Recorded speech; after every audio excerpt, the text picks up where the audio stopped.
एक जंगल में तरह तरह के पशु पक्षी रहते थे। उनके बीच एक अनाथ बंदर मंटू भी रहता था। उसे भूख बहुत लगती थी, इसलिए वो अक्सर खाने का जुगाड़ करता रहता था। इसी चक्कर में वो बहुत दूर दूर चला जाता था। पहाड़ों के आसपास कंदमूल फल भी खाया करता था। उसे भालू काका प्रायः समझाया करते।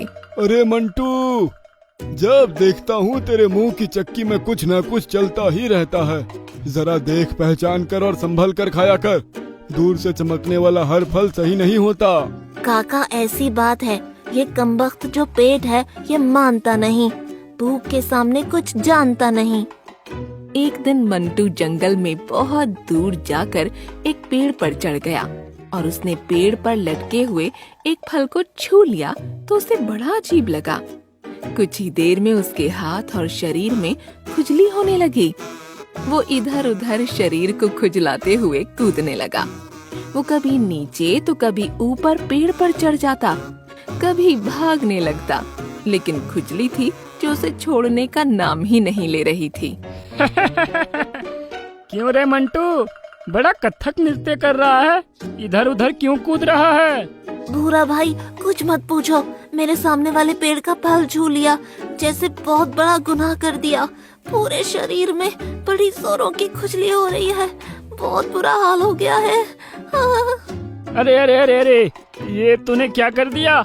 मुझसे दूर ही रहना, नहीं तो मुझे भी खुजली हो जाएगी। तू एक काम कर, अपने शरीर पर मिट्टी लगा ले, खुजली कम हो जाएगी। मंटू बंदर ने शरीर पर मिट्टी लगा ली, लेकिन कुछ अधिक फायदा न हुआ। वो बहुत परेशान हो गया था। हाय, अगर ये खुजली ठीक नहीं हुई तो मैं तो खुजलाते खुजलाते ही मर जाऊंगा।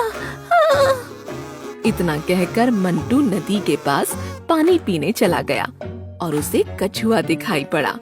मंटू भैया, लगता है पूरे बदन में खुजली ने अपना डेरा डाल दिया है। पानी में डुबकी लगाओ, राहत मिल जाएगी। पानी में से बाहर मत आना, खुजली भाग जाएगी। मंटू ने पानी में डुबकी लगा दी। शरीर पर पानी लगने के कारण उसे आराम लगने लगा। बड़ी देर के बाद उसने राहत की सांस ली। हाँ, कछुआ भाई, तुमने अच्छा रास्ता सुझाया, मेरी तो हालत बहुत खराब हो गई थी। कुछ देर बाद मंटू पानी से बाहर आया तो फिर से खुजली शुरू हो गई। वो फिर दौड़ने लगा और फिर पानी में चला गया। उसे आराम मिला।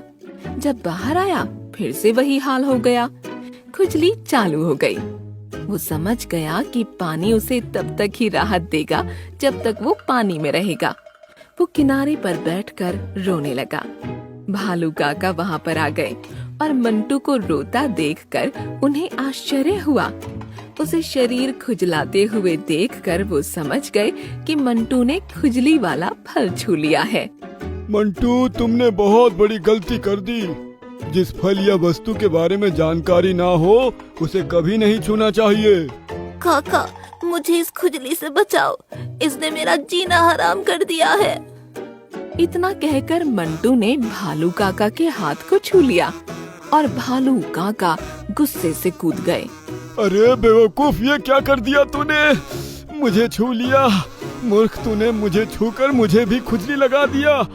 इतना कहकर भालू काका कूदने लगे और अपना शरीर खुजलाने लगे। सियार ने जब भालू काका को देखा तो हंसने लगा। मंटू ने जाकर सियार को पकड़ लिया। सियार भी खुजली से परेशान होकर कूदने लगा। मंटू, चल मेरे साथ, अब तो करना पड़ेगा इलाज।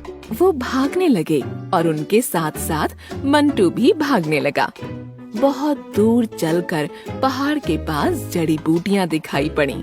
चल जल्दी जल्दी ये जड़ी बूटी उखाड़ ले, इसका लेप बनाकर लगाना होगा, तभी खुजली से छुटकारा मिलेगा। दोनों ने ढेर सारी जड़ी बूटी तोड़ी और उसका लेप भी बनाया और एक दूसरे को लगाने लगे। सियार भी खुजलाते खुजलाते आ गया। काका, मेरी जान बचाओ, खुजली जान ले लेगी। अब दूसरे को तकलीफ में देखकर हंसोगे? नहीं हंसूंगा, नहीं हंसूंगा। भालू काका ने सियार को भी लेप लगा दिया। भालू काका, मंटू और सियार तीनों को जड़ी बूटी का लेप लगाने से खुजली से राहत मिल गई। मंटू और सियार को सबक भी मिल गया। इससे यही सीख मिलती है कि किसी भी वस्तु या फल को बिना जाने नहीं छूना चाहिए। किसी को तकलीफ में देखकर हंसना भी नहीं चाहिए। यदि स्वयं को खुजली ने परेशान किया हो तो दूसरों को नहीं छूना चाहिए।